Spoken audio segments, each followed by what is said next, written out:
outside looking in, you think you're just dieting to make weight, and I guess it's a lot of people don't realize why we do it, and we do it because everybody does it. Everybody cuts weight.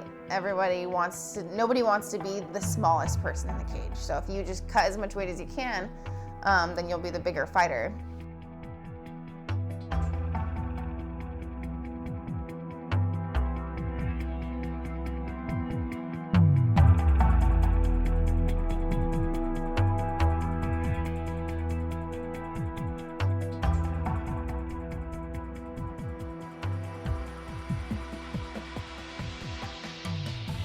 The main reason I stayed at the 115 division so long is because they didn't have a 125 division, and I knew I belonged at 125. I think people look at me, and I don't necessarily look like this big buff monster, but I weigh a lot more than people assume.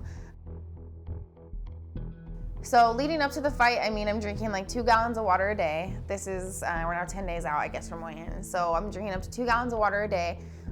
You just try to like dehydrate your body of minerals, which sounds awful, but that's what you do. I cut out all sodium. I'm eating really, really clean and really small meals. I cut from 138 to 115 in like 10 days. The first day I lost like 2 pounds just by flushing out my body. And then the second day I got like another 2 pounds off, but then after that my body, I could only lose like half a pound a day, it wasn't enough. So I got down to the day before weigh-ins and I still had 10 pounds to lose. And that's a lot, really significant amount of weight for a female. And for anybody in general to have to cut 10 pounds of water off your body. So I put this gross stuff called Abilene all over my body, and you put on a sauna suit and you go into a sauna and you work out and you get yourself as hot as possible and you just keep sweating. And so I'll stay in the sauna for 30 minutes the first time. I'll get out for a minute, and then I'll do 15 minutes, get out, 15 minutes, get out, and then another 15. And I get as low as I can until I just can't walk anymore. And that's just like, it's just trying to drain yourself.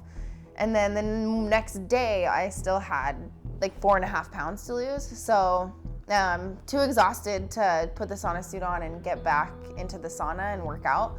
So then you get your bathtub as hot as it goes. And then there's a few tricks. You put like, one trick is I put like 6 bags of Epsom salt and 10 bottles of alcohol in the bathtub because it opens your pores and it kind of sucks everything out of you. So then you just lay there and you just burn yourself to try to get your body to sweat. So of course I couldn't do it. So then we another thing we did, we taped off the whole door in the bathroom, and we had the blow dryer on in the bathroom, the sink on as hot as it goes, so you could just get the bathroom as hot as possible, and then just lay in the bathtub and sweat. And then I would get up and sit on the corner of the bathtub, and my best friend would just scrape the sweat off of me, because once the sweat's gone, your body will produce more to try to cool you off. So she just scrapes and scrapes until I stop sweating.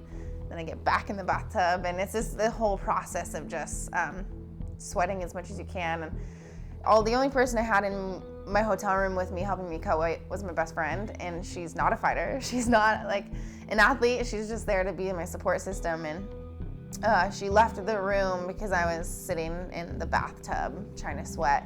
And she came back and I was passed out on the floor. You just lay there and you pray. And honestly, I was just praying like, Lord, please do not kill me. Like, please do not let me die doing this. And I had my best friend praying because she didn't know what to do. And finding your best friend passed out on the bathroom floor after you just scraped them like with a credit card, scraped all the sweat out of them. So she thought I was gonna die. Everybody and my parents came in and saw me that weight cut, and they told me that they will not support me in this career if I stay at 115. They won't support what I do. They won't be a part of it because I was killing myself for this. Watching it from the outside, it's like, why would we ever deplete yourself that much to then go compete and fight somebody the next day? Walking out to the cage, I had these like dark circles in my eyes, and it was almost like it was a blur. And walking out, I was like, I can't believe I'm doing this. Like every step to the octagon was hard and like agonizing because my body hurt so much from the weight cut. I was cramping, and in the back I could only warm up like one round, and then I was exhausted and I thought I was gonna pass out again. And it was moments like that where you really test yourself, and I think I proved to myself how tough I was. I fought through all of that, but also it was like that moment where I was like, I'll never do this again. I'm too smart, I'm too talented to put myself through this for a sport. It's stupid.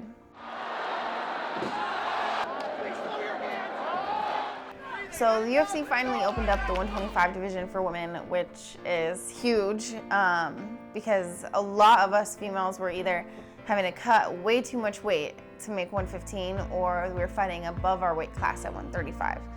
So it's perfect for me. It was huge. Once they opened it up, I was like, that's my division. That's where I belong. It's a brand new me. It's a new year. It's a new weight class. It's a new gym. It's a new Paige. Paige